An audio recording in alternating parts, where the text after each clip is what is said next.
여러분 안녕하십니까, 아이겠습니다. 토트넘이 첼시 원정 런던 더비에서 2대 0으로 패배했습니다. 토트넘이 3연패를 당하고 있는 상황이고요. 다음 경기가 리버풀 원정이기 때문에 상황에 따라서는 4연패 늪에 빠질 수도 있는 상황입니다. 토트넘이 오늘 또 역시 멀티골 이상의 실점을 하면서 패배를 했는데요. 저 두 골 모두 세트피스 상황에서 나왔다고 할 수가 있겠죠. 첫 번째 찰로바의 골은 프리킥 상황에서 헤더골로 나왔고, 두 번째 니콜라스 잭슨의 골 상황은 파머가 때린 프리킥이 골대를 맞고 나오면서 세컨 찬스를 잡아낸 그런 상황이었다고 볼 수 있습니다. 토트넘의 세트피스 문제, 지난 경기 패배 이후 영상에서 그것에 대해서 계속 이야기를 했기 때문에 오늘 또 그 이야기를 한다면 듣는 분들도 짜증날 것 같아요. 그래서 오늘 경기에서는 세트피스 문제는 뭐 당연한 것이고, 그 이외에 또 다른 문제점들, 가장 큰 문제점이라고 생각하는 점 한번 이야기를 해보려고 합니다. 근데 안 하고 넘어가려고 하는데 정말 생각할수록 열받네. 왜 위험지역에서 그런 얼토당토하는 파울을 범하는지 납득이 되질 않습니다. 너무나 깝깝한 상황이라고 볼 수 있고요. 짜증이 나는 수준까지 올라오고 있습니다. 오늘 경기 전에 기록을 찾아봤는데 첼시가 이번 시즌 프리미어리그에서 세트피스를 슈팅으로 연결한 횟수가 가장 적은 팀이에요. 100번이 안 된다고 합니다. 83번으로 제가 기억을 하는데, 오늘 세트피스로 두 골을 넣었다? 그러니까 결국에는 세트피스 공격력이 약한 팀한테 세트피스로 두 골을 줬다는 얘기거든요. 이럼에도 불구하고 포스테코글루 감독이 기자회견에서 세트피스에 대한 문제는 없다, 자기는 그것에 대해서 생각하고 있지 않다라고 말할 수 있는지, 좀 또 자신의 축구 철학 돌아봐야 하는 타이밍인 것 같습니다. 자, 오늘은 가장 큰 문제인 세트피스 수비 다음으로 이날 경기에서 보여줬던 선수 전술 기용 문제에 대해서 한번 이야기를 해보고 싶습니다. 부상 선수들이 있었기 때문에, 특히 이제 우도기가 시즌 아웃이 되면서 왼쪽에 에메르송 로얄을 쓸 수밖에 없었거든요. 그 부분을 어느 정도 이해를 못하는 건 아닙니다. 다만 수비적으로 안정감을 가져가면서 세트피스 수비에서 또 강점을 보일 수 있는 드라구신을 끝까지 쓰지 않는다라는 것, 그런 부분이 좀 아쉬운 부분이라고 봐요. 로메로와 반더벤, 그리고 드라구신 3백 체제를 한 번도 가동하고 있지 않습니다. 어떻게 보면 축구 철학이라고 볼 수도 있을 거고요. 어떻게 보면 3백에 대한 본인 스스로의 이해도가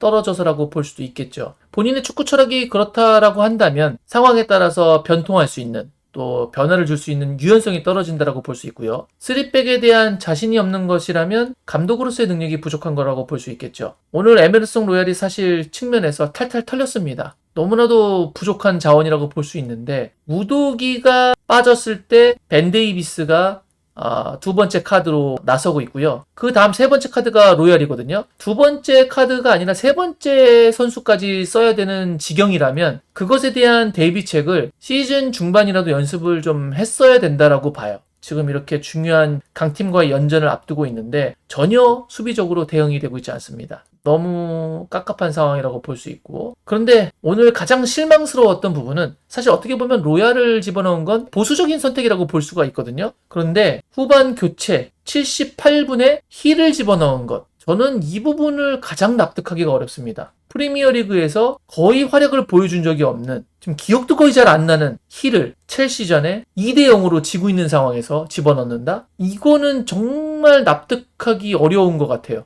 정말 말이 안 나옵니다. 힐은 뭐 개인적인 감정은 없습니다, 당연히. 힐은 프리미어리그에 맞지 않는 선수라는 거, 저만 아는 거 아니지 않습니까? 우리 모두가 알고 있습니다. 그리고 로셀소는 라리가에서 활약을 했고, 라리가뿐만이 아니라 아르헨티나 국대로서도 활약을 하고 있습니다. 그럼 국대 가서 못하냐? 제가 아르헨티나 국가대표팀 경기를 다 볼 수는 없어요. 그렇지만 선수들의 활약상을 보기 위해서 기본적으로 객관적 통계 데이터 자료는 항상 검토하고 있습니다. 아르헨티나 국대 가서 활약했을 때 로셀소 평점이라던가 기록했던 기록들을 보면 객관적으로 잘합니다. 그냥 보통이 아니라 잘합니다. 지금 화면에 나오는 게 로셀소의 국가대표팀 활약이거든요. 작년 11월에 있었던 A매치에서 브라질을 상대로 어시스트를 기록해서 평점 7.2점을 받았고요. 가장 최근에 있었던 3월 A매치에서는 엘살바도르를 상대로 골도 집어넣으면서 평점 8.7점을 받았습니다. 코스타리카전에서도 맹활약을 해서 7.5점을 받았고요. 이 정도로 국대에서 날아다니거든요. 그런데 지금 스페인 국대 발탁도 안 되는, 그쵸? 또 발탁이 됐을 때도 거의 활약을 못했던 이런 힐을 지금 이렇게 두 골이 밀리는 상황에서 집어넣는다? 그리고 로셀소를 안 집어넣는다? 너무나 납득이 안 가는 선택이라고 봐요. 제가 왜 납득이 안 된다라고 이렇게 누차 말씀을 드리는 거냐면, 당연히 실력에서도 차이가 나고요. 경기를 뒤집을 수 있는 이런 클러치 능력, 분위기를 바꿀 수 있는 능력,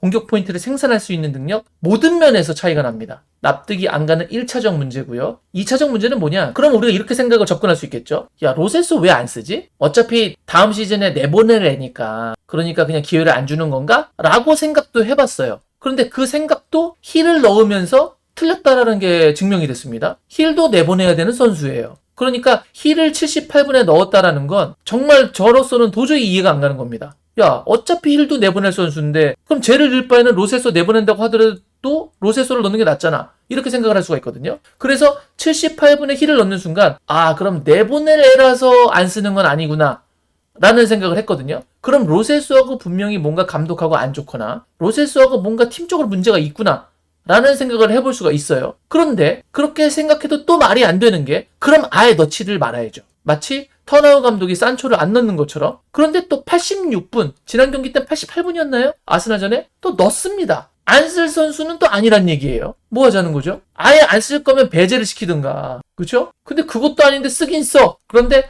86분에 넣어. 이거 어떻게 해석을 해야 됩니까? 해석이 안 되는 문장입니다. 고도의 철학적인 문장. 네. 칸트가 한 말을 독일어로 읽는 느낌이에요, 지금.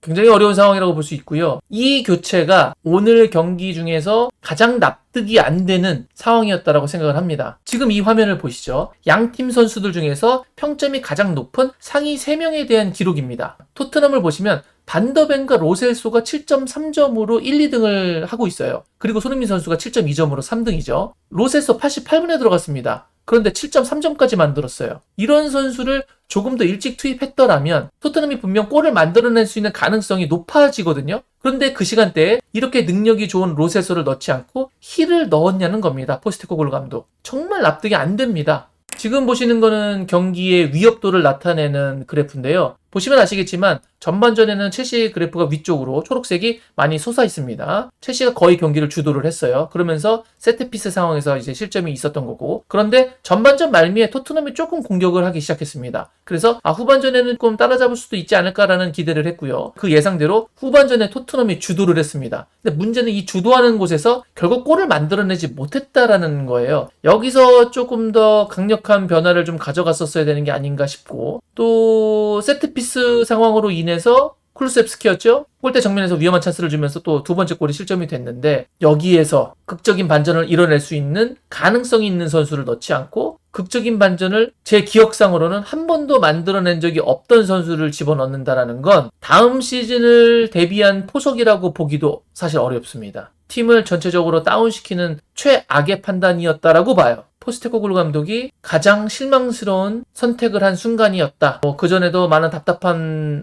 것들이 있었지만 특히 토트넘이 전반기 때 첼시를 만나서 하이라인을 올렸을 때는 낭만 축구를 했다라는 이런 표현도 가능했습니다만 낭만이 아니라 실망, 폭망, 절망, 망축구를 했다라고 볼 수 있을 것 같습니다. 경기장에서 선수들이 못하는 것도 우리가 이해를 해야 되겠죠. 개인적인 능력이 떨어지는 것들 이해합니다. 그러나 감독마저도 이렇게 경기장 밖에서 삽질을 한다면 다들 그냥 무덤 속으로 들어가자는 얘기죠. 갑갑합니다. 사실 다음 경기 리버풀 경기 기대 거의 안 됩니다. 걱정 가득합니다. 그러나 또 우리는 응원하겠죠. 고통의 연속입니다. 팀이 3연패를 당하면서 완전히 가라앉았을 것 같아요. 강팀 만나서 지금 다 지고 있습니다. 희망의 빛이 보이지 않습니다. 포스테코글루 감독 로세소에 대한 이야기 기자회견장에서 정말 명명백백히 자신이 왜 그런 판단을 했는지 밝혀주기 바랍니다. 진심을 다해서 밝혀주기 바라고요. 그리고 본인의 실수에 대해서 자성하는 목소리 냈으면 좋겠습니다. 맨날 똑같은 얘기만 하지 말고요. 이제 지쳐갑니다. 지금 포스테코글루 감독 경기를 보면요, 마치 콘테가 토트넘에 부임하고 나서 첫 시즌과 두 번째 시즌을 한 시즌 안에 보는 느낌이에요. 전반기 때는 그래도 콘테의 첫 시즌을 보는 것 같았고요. 후반기로 넘어오면서 콘테의 두 번째 시즌을 보는 느낌입니다. 빨리 이 위기를 극복할 수 있는 그런 상황을, 그런 대안을 만들기를 바랍니다. 드라구신 같은 선수,